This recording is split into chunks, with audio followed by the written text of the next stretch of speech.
Bueno, como veníamos hablando, el mundo está complejizado, es difícil entenderlo, hay conflictos varios y muy graves y muy extensos también.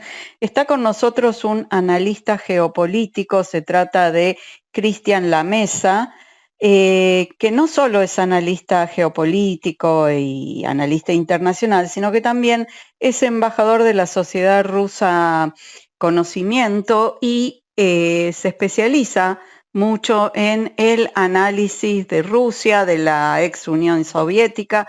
Entonces, ya que en este momento está ocurriendo una reunión muy importante desde lo político, desde lo geopolítico, la reunión de los BRICS en Rusia, vamos a preguntarle a Cristian, a quien le damos la bienvenida. ¿Qué tal, Cristian? Bienvenido al programa, un gusto tenerte aquí. Soy Laura Sverdlik.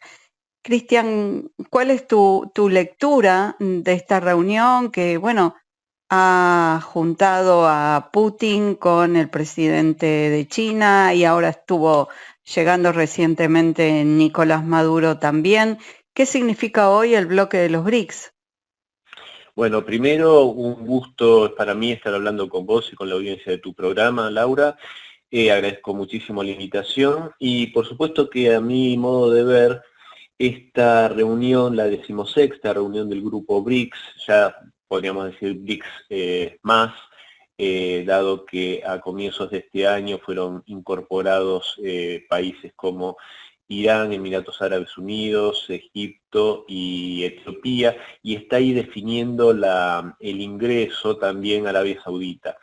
En este punto, el interés geopolítico que tiene creo que es central el hecho de estar algo así como 25 jefes de Estado están presentes en Kazán, la ciudad rusa que da, donde se dieron cita esta cumbre, representantes de más de 30 países, y esto demuestra varias cosas, Laura. En un punto, cómo ese supuesto aislamiento de Rusia no es tal, ya que holgadamente más de la mitad de la población mundial está representada en esta cumbre. O sea, me refiero, por ejemplo, a jefes de Estado como Xi Jinping y Narendra Modi, que diría que son los dos principales socios de Rusia en los BRICS, hablamos de India y China, y que sabemos que son los dos países más poblados de la Tierra, son dos economías con un volumen impresionante realmente. Entonces, una cosa importante es esa, el no aislamiento de Rusia, más bien todo lo contrario. Se calcula algo así como 30 países que han pedido formalmente su ingreso al grupo BRICS, que sin duda está liderado por Rusia y por China. Entonces, ese es un aspecto importante. Y otro, para no extendernos tanto, hay por lo menos yo diría dos elementos sustanciales, más allá del posible ingreso de algunos países más como estados asociados.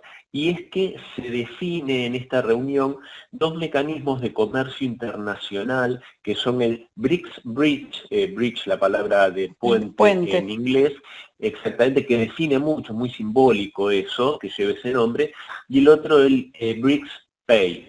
Estos dos mecanismos de pago, comercio y transacciones electrónicas a nivel internacional entre países, que busca eliminar la intermediación del dólar y sortear, digamos, este mecanismo que es el SWIFT, este sistema internacional de comunicación y transacciones Claro, interbancarias, donde que Rusia está bloqueado desde exactamente, el comienzo del conflicto con Ucrania. No es que se les ocurrió porque sí, sino porque Rusia exactamente. necesita otro camino para realizar sus operaciones de comercio exterior.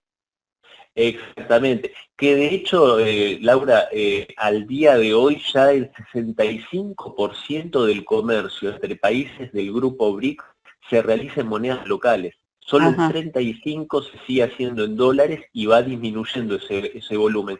Entonces, en definitiva, ¿qué es lo importante de esto? Que a Estados Unidos se le terminan por quitar dos armas, hay que decirlo sin eufemismo, dos armas que utiliza contra los países que no se amoldan a sus pretensiones, que esas armas son justamente lo que mencionábamos, el sistema SWIFT mediante el cual te puede aislar del comercio internacional, cosa que en realidad en rigor de verdad no ha logrado con Rusia, y el otro es la hegemonía del dólar.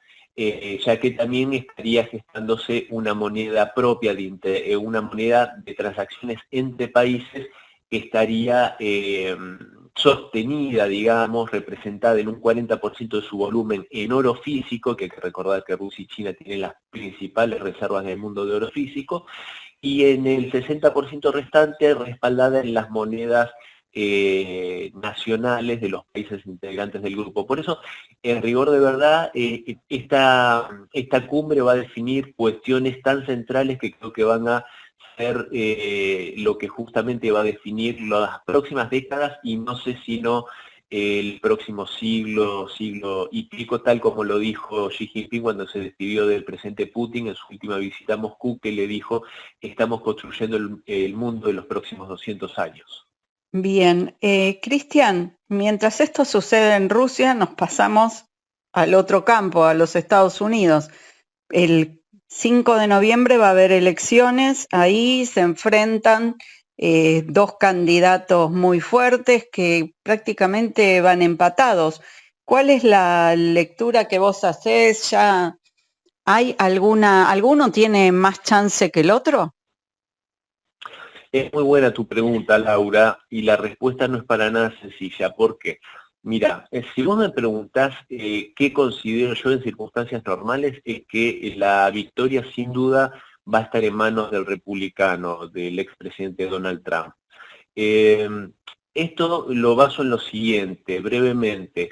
El anterior candidato demócrata, el actual presidente Biden, tuvo que bajarse de la candidatura por el penoso desempeño que tuvo en esa en ese extraño debate que se convocó con mucha anticipación a las elecciones, cosa que no es habitual. Ese es un dato a tener en cuenta. A lo mejor fue para sacarlo a tiempo. Tu lectura es exacta, fue para eso, fue una treta del mismo Partido Demócrata para obligarlo a bajarse.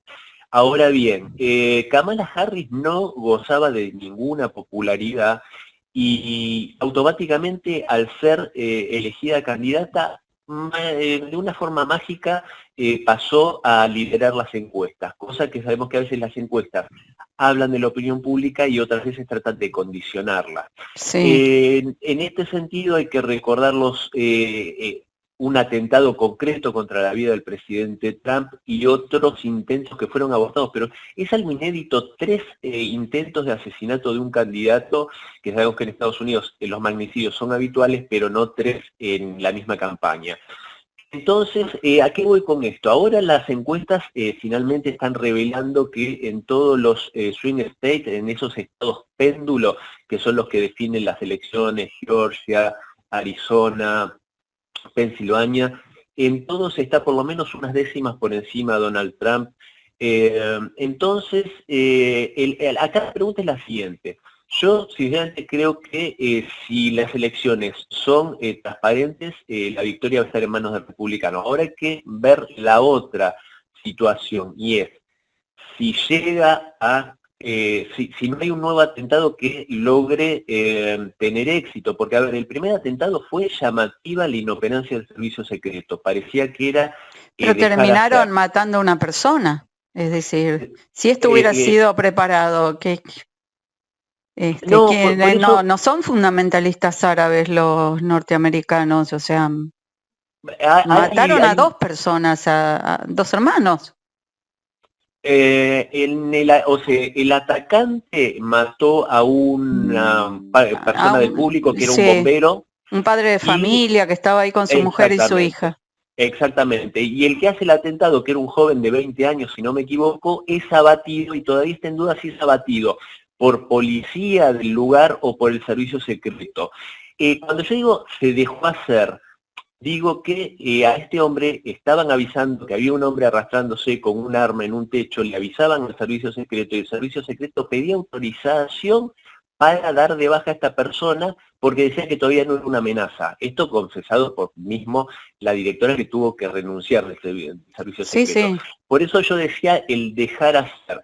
Hay una sociedad muy dividida en Estados Unidos, hay una sociedad que está muy polarizada y que está armada hasta los dientes. Entonces, el caldo de cultivo para la violencia está a la orden del día. Entonces, mi análisis es, si no lo quieren dejar llegar a la presidencia Donald Trump, porque esto hay que atarlo a lo siguiente, Laura, si me permitís extender 2 minutos más, y es lo siguiente: Donald Trump mostró en su primera administración como una persona muy hostil a la OTAN, muy hostil a que Estados Unidos siguiese financiando la protección militar de Europa, fundamentalmente. Esto dio encendidas discusiones con Angela Merkel, por ejemplo.